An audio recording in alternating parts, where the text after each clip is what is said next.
못했던 사람, 전혀 예측하지 못했던 수단으로 하나님께서는 얼마든지 이스라엘 백성들을 구원케 하셨다라는 것을 살펴보았습니다.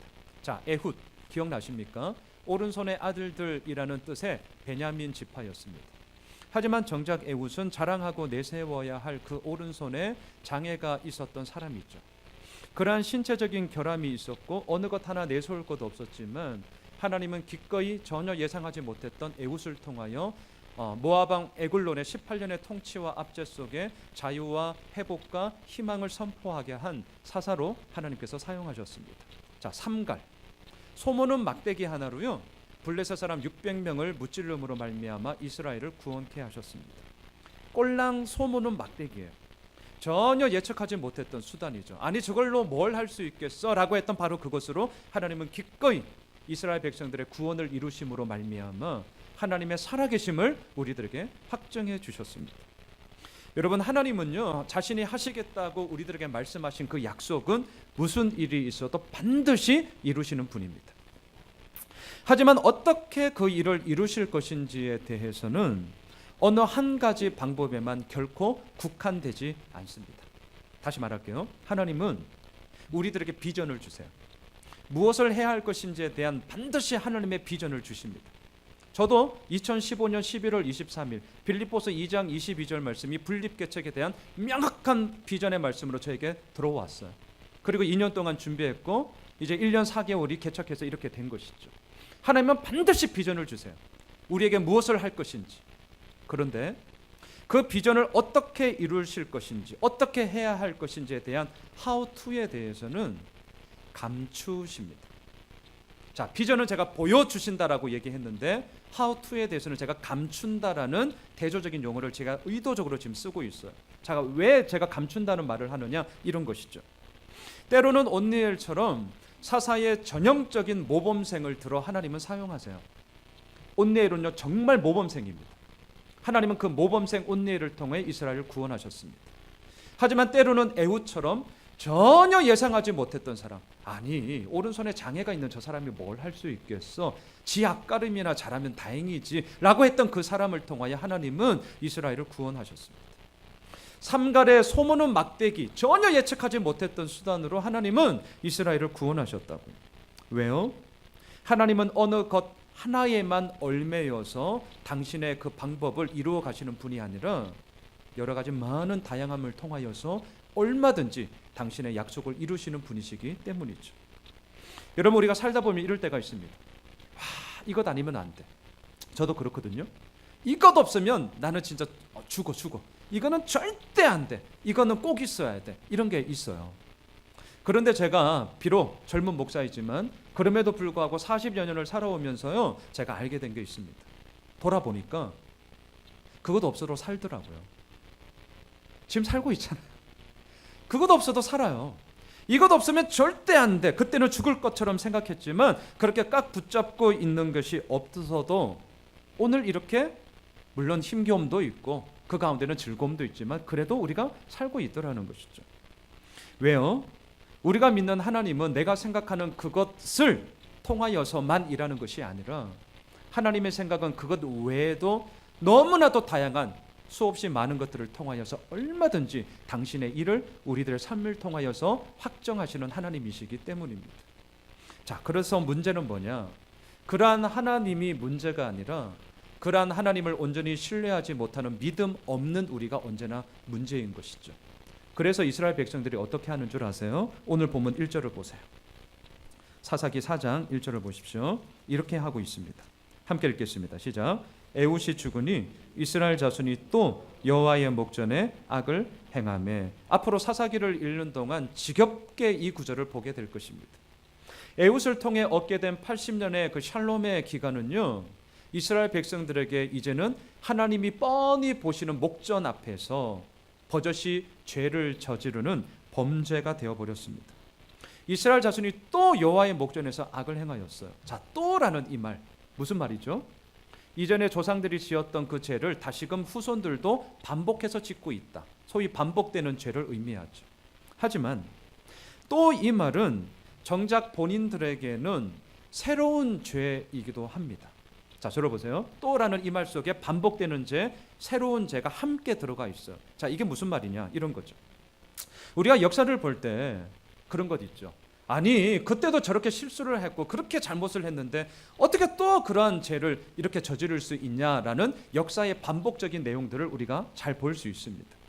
근데 왜 이러한 역사의 반복적인 죄가 끊어지지 않고 오늘을 살아가고 있는 우리들에게 여전히 있는 것일까? 이유는 간단합니다. 정작 그 죄를 저지르고 있는 본인에게는 이전에 했던 죄가 아니라 본인에게는 이분이 처음으로 했던 죄이기 때문이에요. 다시 말할까요? 우리가 여호수아 말씀을 지금 매일마다 큐티하고 있습니다. 여호수아 7장을 보니까 아간의 범죄함이 나왔습니다. 앞에 스크린을 보시죠.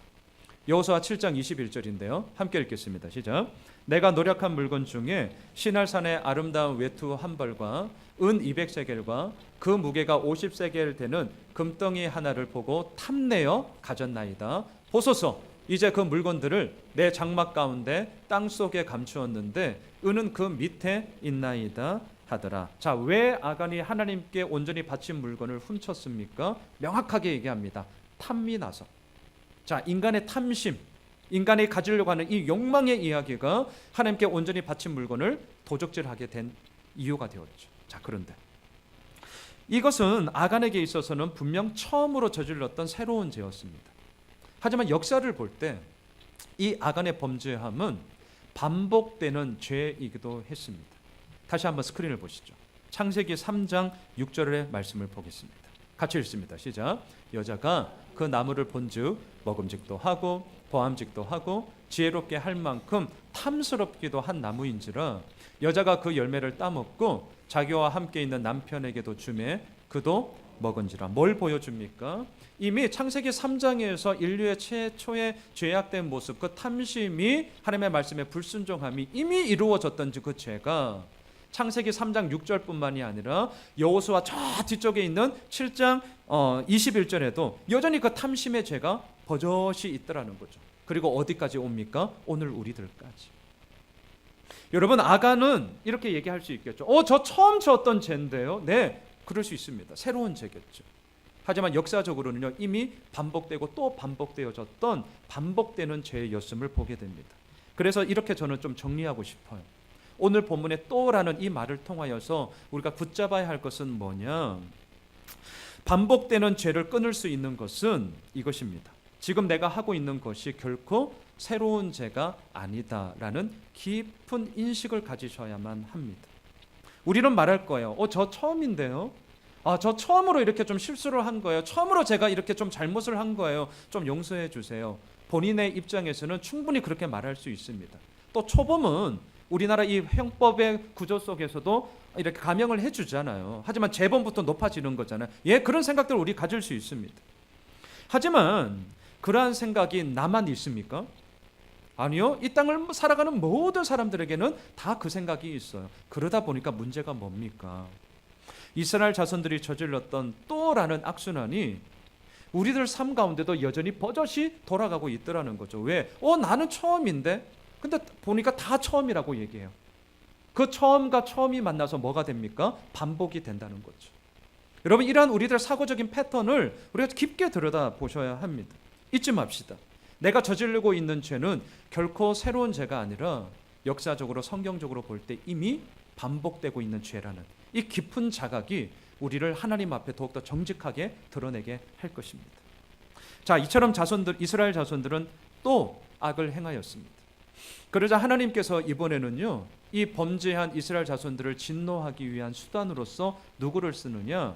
가나안의 왕이었던 야빈을 들어 사용하십니다. 오늘 본문 2절과 3절을 보십시오. 오늘 본문 2절과 3절 함께 읽읍시다. 시작. 여호와께서 하솔에서 통치하는 가나안 왕 야빈의 손에 그들을 파셨으니 그의 군대 장관은 하루셋 학고임에 거주하는 시스라요. 야빈 왕은 철병거 900대가 있어 20년 동안 이스라엘 자손을 심히 학대했으므로 이스라엘 자손이 여호와께 부르짖었더라. 그동안 하나님께서 진노의 도구로 사용하셨던 나라들이 있었습니다. 온니엘 때는 누구였습니까? 이스라엘의 북동쪽에 있었던 메소포타미아 왕 굿산 리사다임을 통하여 8년 동안 이스라엘을 압제했죠. 에훗 때에는 어땠습니까? 지난주 주보에 있었던 지도 기억나세요? 지도 모압은 요단강 동편 남동쪽에 있었죠. 그 모압 왕 에글론을 통하여서 18년 동안이나 이스라엘을 괴롭혔습니다. 삼갈 시대 때에는요, 블레셋 사람이 이스라엘을 힘들게 했습니다. 그리고 오늘 본문에서는 하솔에서 통치하던 가나안 왕 야빈이 무려 20년간 이스라엘을 학대하였습니다. 자, 여기서 야빈이라는 말은 총명한 자, 지식 있는 자라는 뜻인데요. 이 야빈은 어느 한 사람, 고유한 그 사람에 대한 고유 명사가 아니에요. 어느 한 사람만을 얘기하는 게 아닙니다. 다시 말하면 우리가 성경을 보시면 이집트 왕을 뭐라고 그러죠? 바로 왕 이래 얘기하잖아요. 바로 왕. 이게 파라오라는 말이거든요. 그건 어느 한 사람만이 아니라 바로 왕은요, 수십 명의 사람들이 있어요. 그걸 통칭해서 바로 왕. 신약에서는 로마 황제를 뭐라고 하냐면 가이사 이렇게 부릅니다. 가이사. 자, 이것처럼 고유 명사가 아니라 오늘 본문에 나오는 야빈은 일반 명사예요. 가나안 하솔을 다스렸던 왕들을 일컬어서 그냥 야빈 이렇게 얘기를 했던 것입니다. 자, 여기서 우리가 좀 눈여겨보고자 하는 것은 이처럼 이스라엘을 학대했던 나라가 다름이 아니라 하솔에서 통치했던 가나안 왕 야빈이라는 사실입니다. 자, 제가 왜 이 야빈이 다스렸다는 것을 눈여겨봐야 하냐라고 이를 얘기했냐면, 내일 여러분들 우리 큐티 본문을 보시면 여호수아 11장이 나오는데 여기에 하솔은 이미 완전히 망한 나라였기 때문입니다. 스크린을 한번 보시죠. 여호수아 11장 10절과 11절, 내일 큐티 본문이기도 해요. 같이 읽읍시다. 시작. 하솔은 본래 그 모든 나라의 머리였더니 그때 여호수아가 돌아와서 하솔을 취하고 그 왕을 칼날로 쳐 죽이고 그 가운데 모든 사람을 칼날로 쳐서 진멸하여 호흡이 있는 자는 하나도 남기지 아니하였고 또 하솔을 불로 살랐고. 자, 이스라엘 백성들이 가나안 땅 북쪽을 향하여서 공격해 들어갑니다. 그러자 하솔을 중심으로 가나안 북쪽에 있던 나라들이 연합군을 형성해요. 그리고 그 연합군의 머리로서 누가 있습니까? 10절 보세요. 누구죠? 하솔은 본래 그 모든 나라의 머리였어요. 자, 그런데 이 전쟁은 하나님의 전쟁이었기 때문에 이스라엘 군대가 승리를 하게 됩니다. 10절과 11절에 보니까 하솔이 어떻게 됩니까? 칼날로 모든 사람들이 다 진멸이 되고 더군다나 하솔은 불로 태워져 버렸죠. 자, 그런데 문제는 뭡니까? 오늘 본문 사사기 4장으로 딱 들어오니까 어떤 일이 벌어진 거예요? 이미 망했다라고 생각했던 그 가나안의 하솔 왕 야빈이 이제는 뭘로 나타납니까? 이스라엘을 지배하는 지배자로서 등장하고 있더라는 것이죠. 저는 이 부분을 이렇게 정리할게요. 옛 원수에 의한 새로운 억압이 시작되었습니다. 자, 우리나라 역사를 한번 봅시다. 일본 36년 동안 우리를 압제했던, 우리로 말하면 치욕스러운 그 역사는 우리로 하여금 일본에 대한 고운 시선을 정말 주지 못하게 합니다. 그렇게 우리의 역사 인식 속에 어쩔 수가 없어요. 그러다 보니까 어떻습니까? 옛 원수에 의한 새로운 억압은 우리들에게 있어서 진짜 이가 갈리는, 너무나도 정말 뼈저린 우리의 슬픔이고 아픔이 되는 것이죠. 자, 반면에 이 이스라엘 백성들에게는 너무나도 큰 학대가 되었습니다. 학대. 자, 하솔 왕 야빈의 입장에서는요, 여호수아 11장에서 있었던 지난 역사의 실패와 처절한 그런 아픔은 다시금 사사기 4장에서 복수할 수 있는 찬스가 된 거죠. 그래서 이전에 그 어느 왕들보다도 심한 이스라엘 백성들을 향한 고통을 주기 시작했습니다. 그래서 그 고통이 얼마나 큰지 3절 중반을 한번 보세요. 이렇게 얘기합니다. 이스라엘 자손을 심히 어떻게 했죠? 학대했다는 말. 자, 학대라는 용어가 사사기에서 처음으로 등장하고 있어요. 뭘 우리들에게 말합니까? 얼마나 힘들었으면 학대라는 말을 썼겠어요. 얼마나 고통스러웠으면 학대라는 말을 썼겠습니까? 더군다나 심한 학대를 받았다라고 얘기를 하고 있습니다. 이게 뭡니까? 옛 원수에 의한 새로운 억압은 이전과는 비교할 수 없는 심한 학대가 되었고, 그로 인해 이스라엘 자손들의 몸과 마음, 영혼과 육체는 다 무너져 버렸습니다. 산산조각 다 나버렸습니다. 이제 할 수 있는 것이라군요, 하나님께 살려달라고, 이러다간 우리 진짜 다 죽겠다라고 부르짖는 것뿐이었습니다. 자, 저를 보세요. 자, 지금까지 제가 이스라엘 자손이 또 악을 행하였다. 그리고 또 악을 행한 이스라엘 자손에게 이미 망했었던 왕 하솔 왕 야빈을 통하여서 이스라엘을 학대하게 하였다. 고로 세 번째, 이스라엘 백성들은 살려달라고 부르짖고 있다. 자, 제가 지금 여기까지 설교를 했어요. 1절부터 3절까지. 자, 지금 제가 1절부터 3절까지 바라보는 시선을 잘 보세요. 누구의 관점으로 제가 지금 설교를 했습니까? 학대를 당하고 있는 이스라엘 백성들의 관점에서. 자, 그러면 관점을 바꾸겠습니다. 하나님의 관점으로 보세요. 자, 하나님의 관점으로 이 사건을 어떻게 해석할 수 있을까? 앞에 스크린을 보시죠. 사사기 3장 4절의 말씀입니다. 같이 읽습니다. 시작. 남겨두신 이 이방 민족들로 이스라엘을 시험하사 여호와께서 모세를 통하여 그들의 조상들에게 이르신 명령들을 순종하는지 알고자 하셨더라. 자, 무슨 말입니까? 이스라엘 자손들은 지금 하솔 왕 야빈으로부터 20년간 압제를 당했어요. 이것에 대해서 백성들은 지금 이렇게 말합니다. 하나님, 우린 너무 힘들어요. 우리 지금 심한 학대를 받고 있습니다. 지금 이렇게 이스라엘 백성들은 항변했죠. 근데 똑같은 사건인데 그 똑같은 사건에 대해서 지금 하나님은 뭐라고 말씀하시냐면, 이스라엘아, 나는 너희들을 지금 이 이방 민족들을 통해서 뭐 한다는 거죠? 시험하는 거야. 자, 우리는요, 각자의 입장에 따라 똑같은 사건이지만 똑같게 해석을 하지 않더라고요. 저는 목회를 하면서 그 관점을 어떻게 가지느냐가 진짜 중요하구나. 역지사지, 우리가 늘 얘기하잖아요. 역지사지. 나만의 일이 아니라 다른 사람들도 충분히 그럴 수 있겠다라는 역지사지의 그 관점이 진짜 중요한 것이죠. 자, 이스라엘 백성들의 입장에서는 우리 학대받은 거예요, 이렇게 얘기하고 있습니다. 근데 하나님의 입장에서는 말합니다. 야, 너희들 시험하고 있는 거야. 질문하겠습니다. 누구 말이 맞죠? 누구 말이 맞으세요? 이스라엘 백성들의 말이 맞습니까? 아니면 하나님의 말이 맞습니까?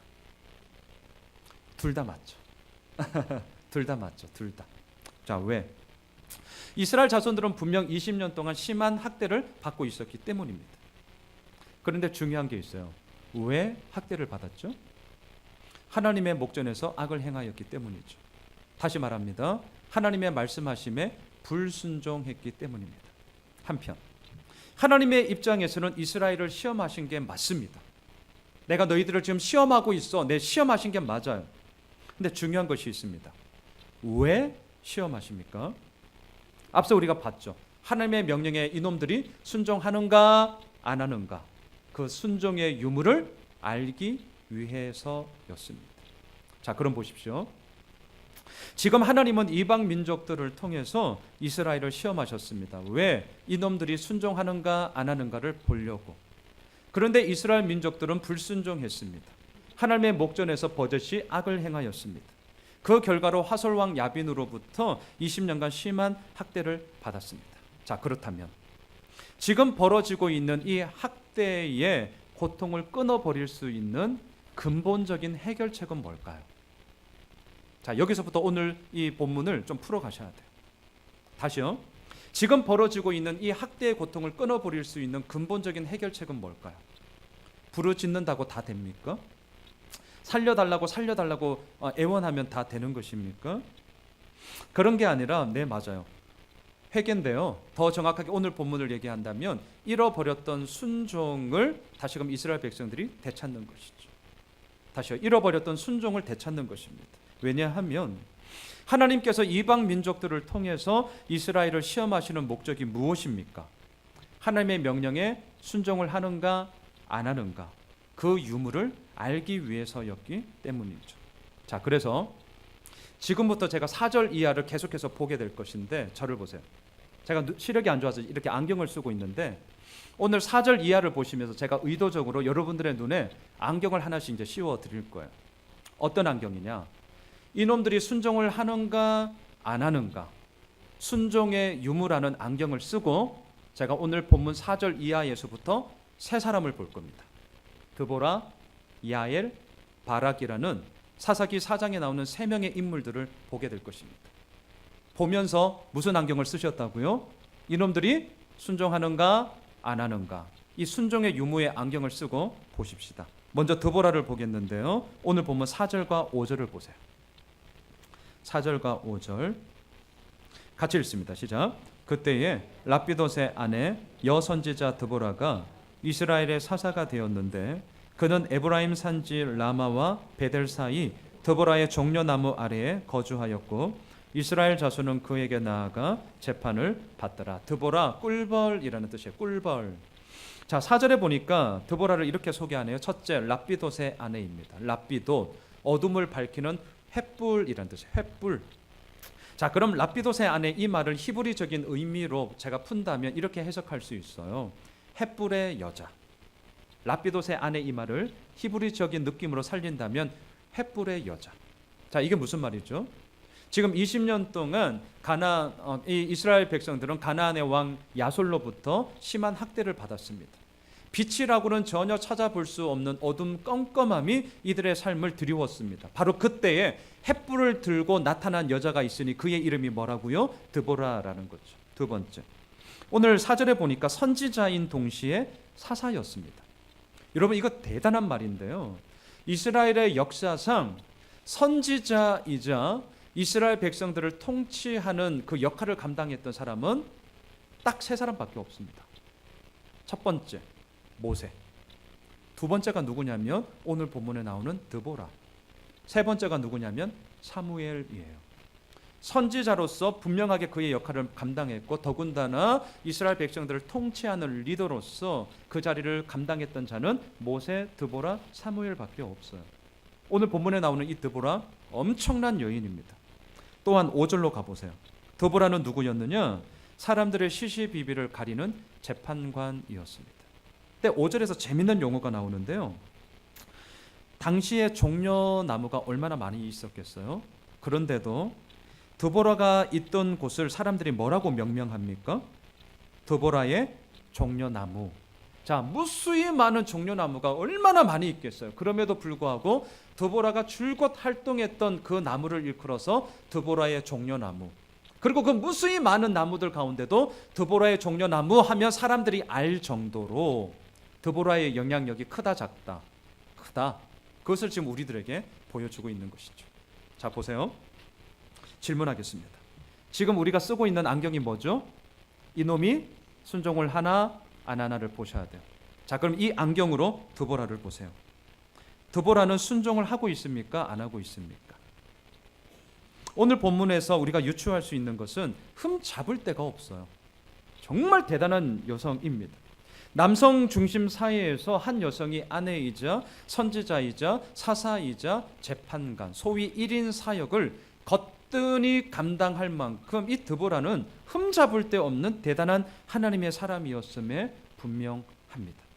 자, 두 번째, 오늘 또 다른 여성 야엘을 한번 보겠습니다. 저 뒤쪽으로 가보세요. 17절 보세요. 17절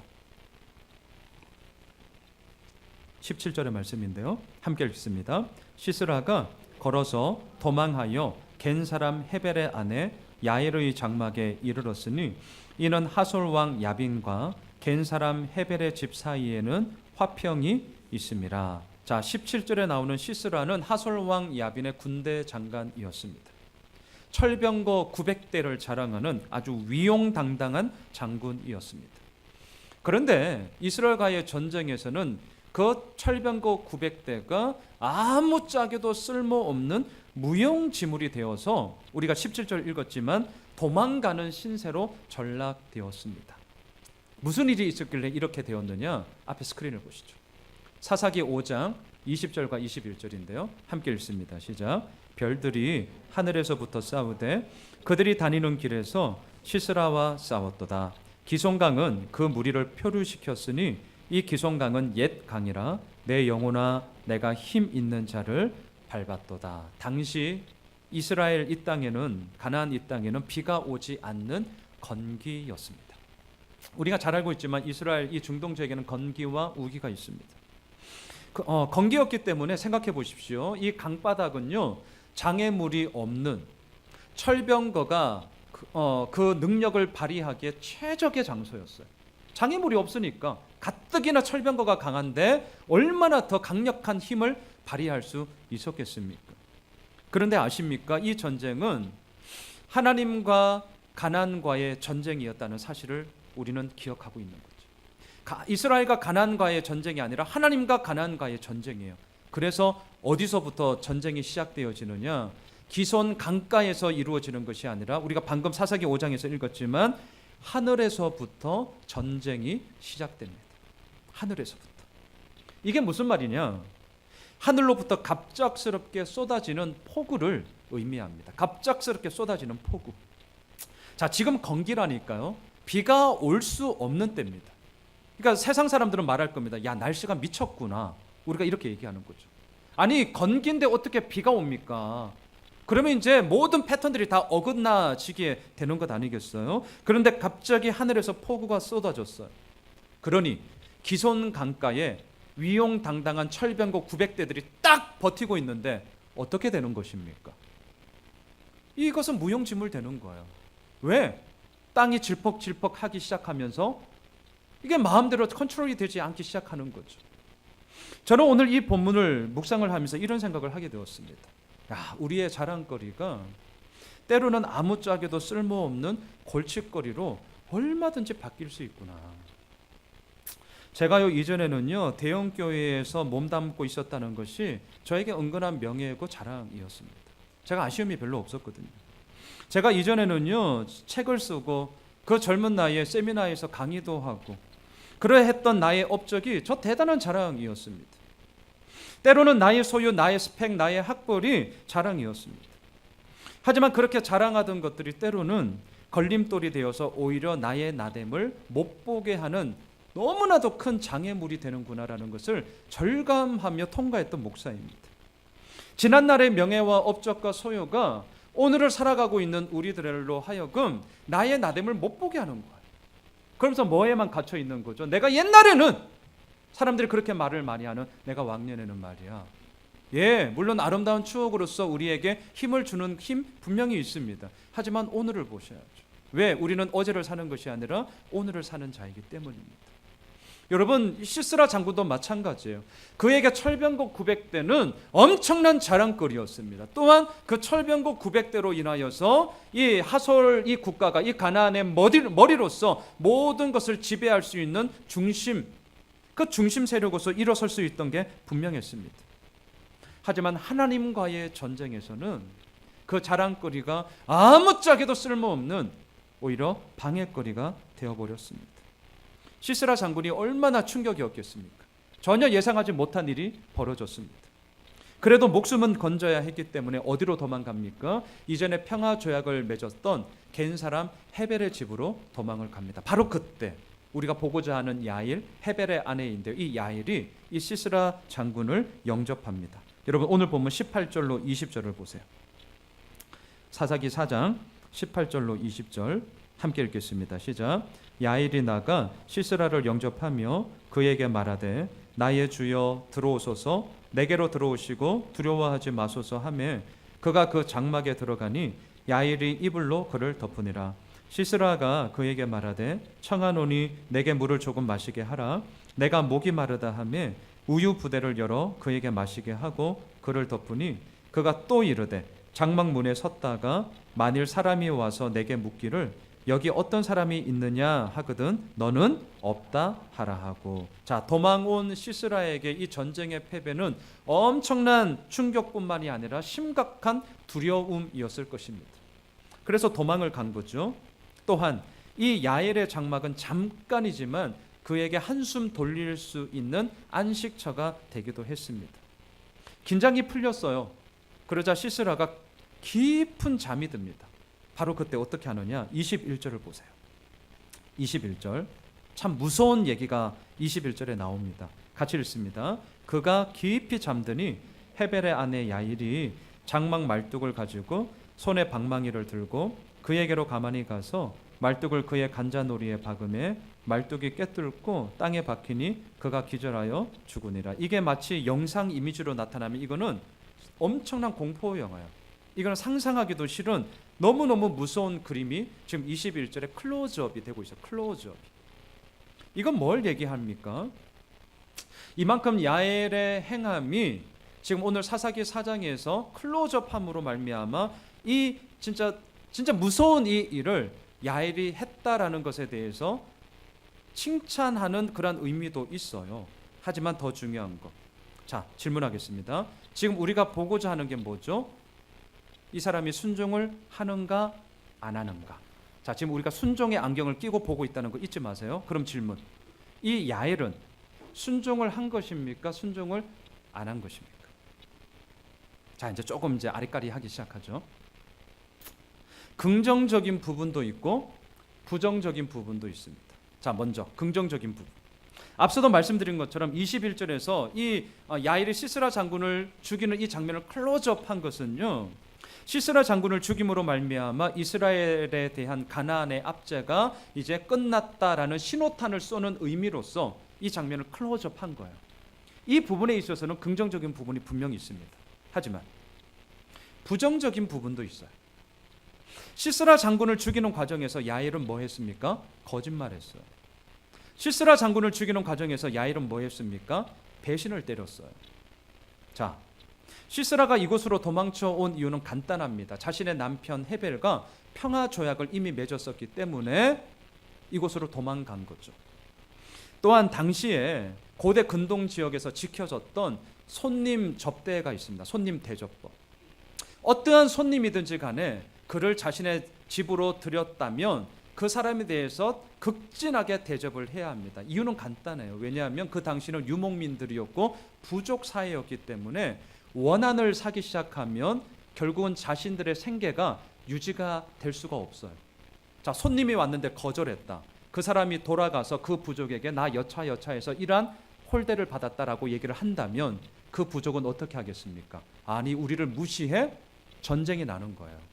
자, 이게 암묵적으로 고대 근동 지역의 사람들에게 생활의 습관으로 있는 그런 사고 방식입니다. 그래서 어떤 손님이든지 간에 적을 만들지 않기 위해서 대접을 했어요.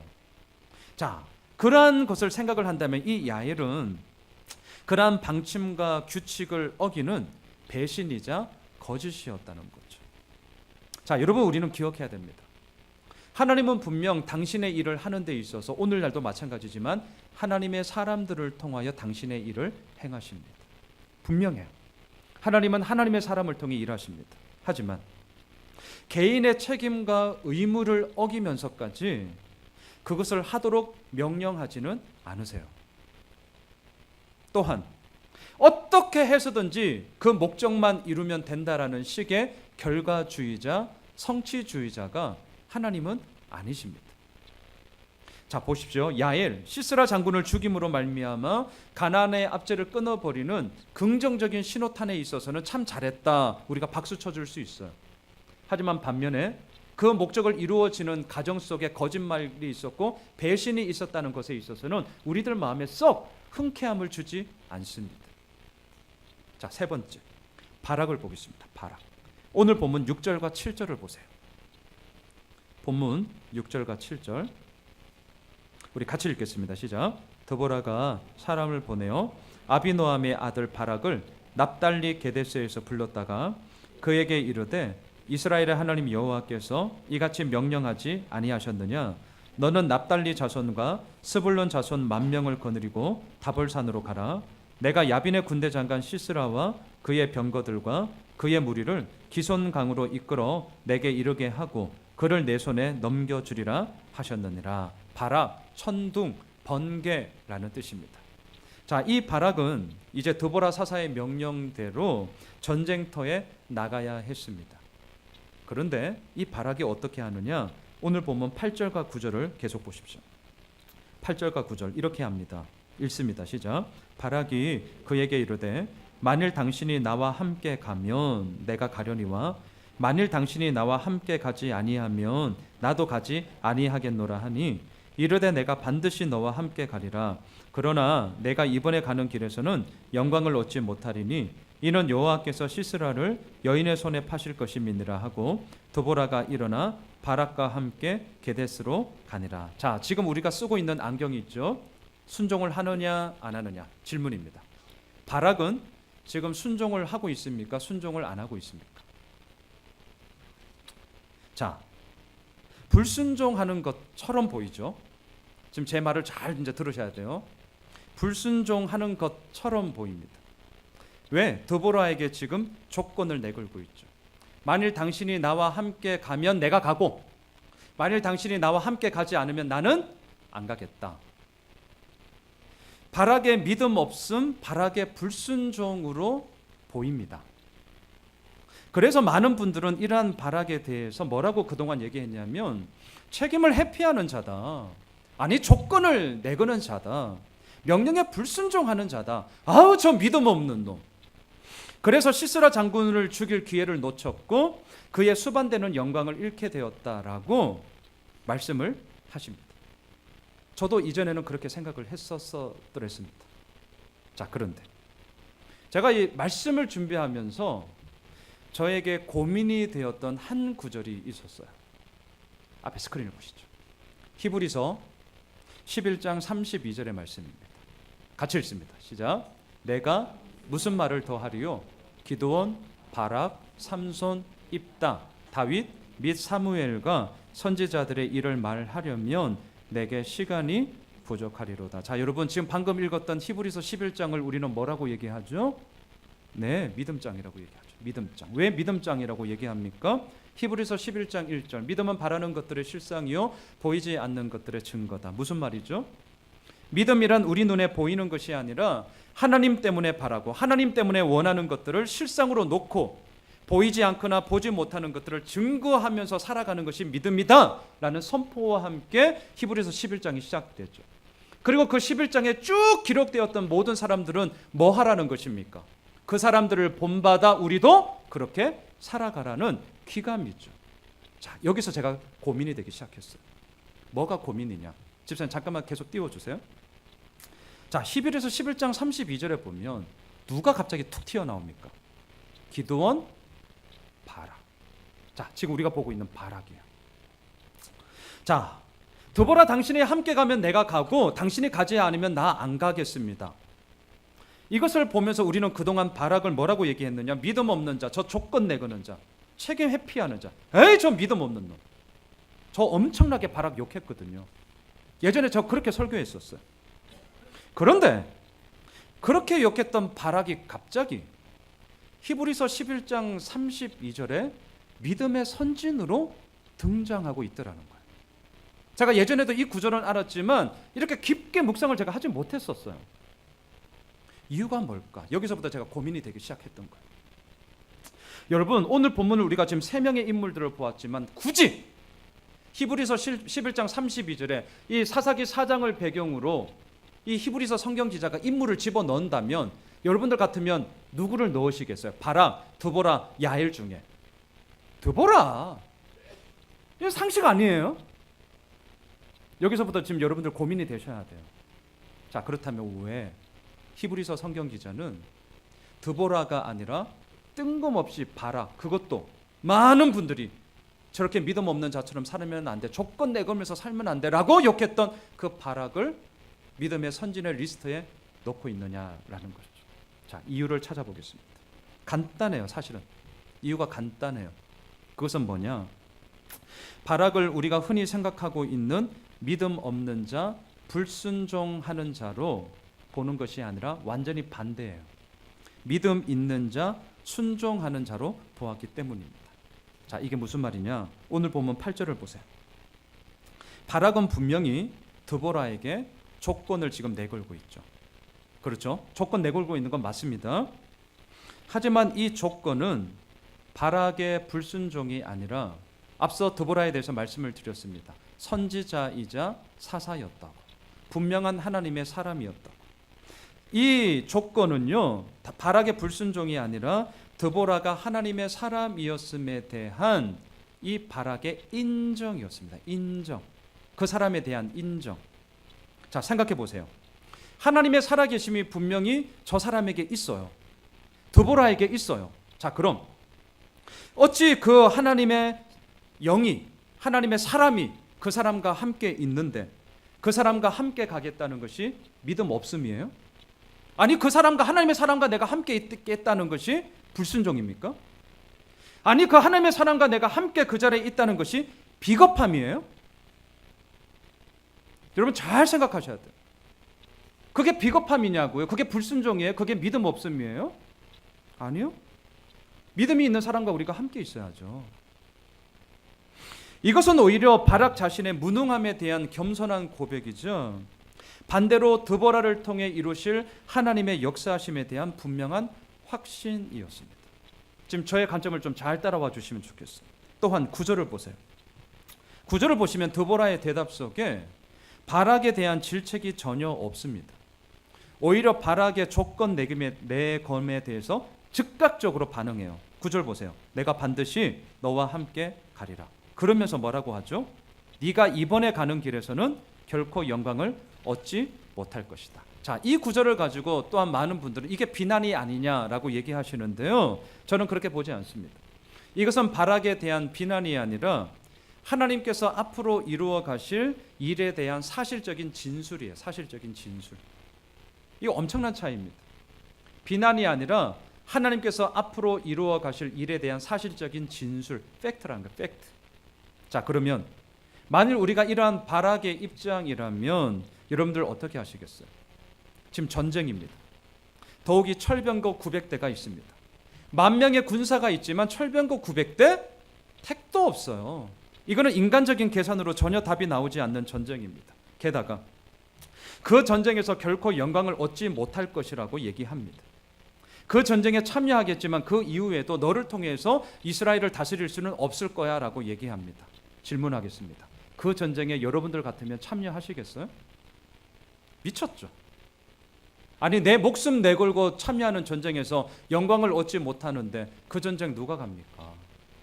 내 목숨이 걸려 있는데 장난치는 것도 아닌데 저 같으면 안 가요.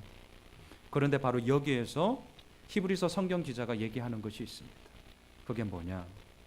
바락은 같다는 거예요. 왜?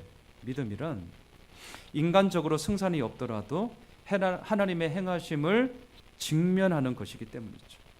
믿음이란 나의 영광을 위해 애쓰는 것이 아니라 하나님의 영광을 위해 몸부림치는 것이라는 것을 바락을 통해 보여주기 때문입니다. 말씀을 정리하겠습니다. 오늘 본문의 주인공은 누구죠? 사사 드보라도 아니고요. 시스라 장군을 죽인 야엘도 아니고 바로 히브리서 11장 32절에서 말하는 것처럼 바락이었습니다. 바락은 야일이 승리의 영광을 차지할 것이며 전쟁 후에도 그가 통치하지 못한다는 것을 알고 있었습니다. 하지만 그럼에도 불구하고 바락은 영광 없는 그 길을 기꺼이 걸어갑니다. 이러한 바락의 믿음은 우리들로 하여금 누구를 보여줍니까? 영광 없는 그 길을 기꺼이 걸어가셨던 예수 그리스도를 우리들에게 예표해 주고 있습니다. 예수님은 본질상 하나님이면서도 하나님과 동등됨을 취하지 아니하시고 오히려 자기를 비워 종의 형체로 자기를 낮추시고 죽기까지 복종하셨던 분이죠. 사랑하는 성도 여러분, 우리가 가야 할 그 길은 어디일까요? 정말 우리가 가야 할 그 길, 나의 영광을 쟁취하는 길이 아닙니다. 제가 단언합니다. 나의 의로움을 내세우는 길이 아닙니다. 나의 옳음을 확증하는 자기 증명의 길이 아닙니다. 오늘 본문에 나오는 바락이 같던 것처럼, 더 나아가 예수님이 이미 기꺼이 걸어가셨던 것처럼 세상에 영광이 없는 그 길이라 할지라도 오늘도 우리는 하나님의 하나님 되심을 확증해 나가며 내 삶 속에 그 믿음 한 자락을 붙잡고 분투하며 걸어가는 그 길만이 우리가 오늘도 걸어가야 하는 길인 줄 믿습니다. 바락에는 이번 한 주간 설령 영광이 없는 그 길이라 할지라도 바락을 생각하십시오. 그의 믿음을 통하여서 하나님은 놀라운 역사하심을 이루셨습니다. 우리를 통하여서도 하나님의 그 놀라운 역사가 이루어질 줄 믿습니다.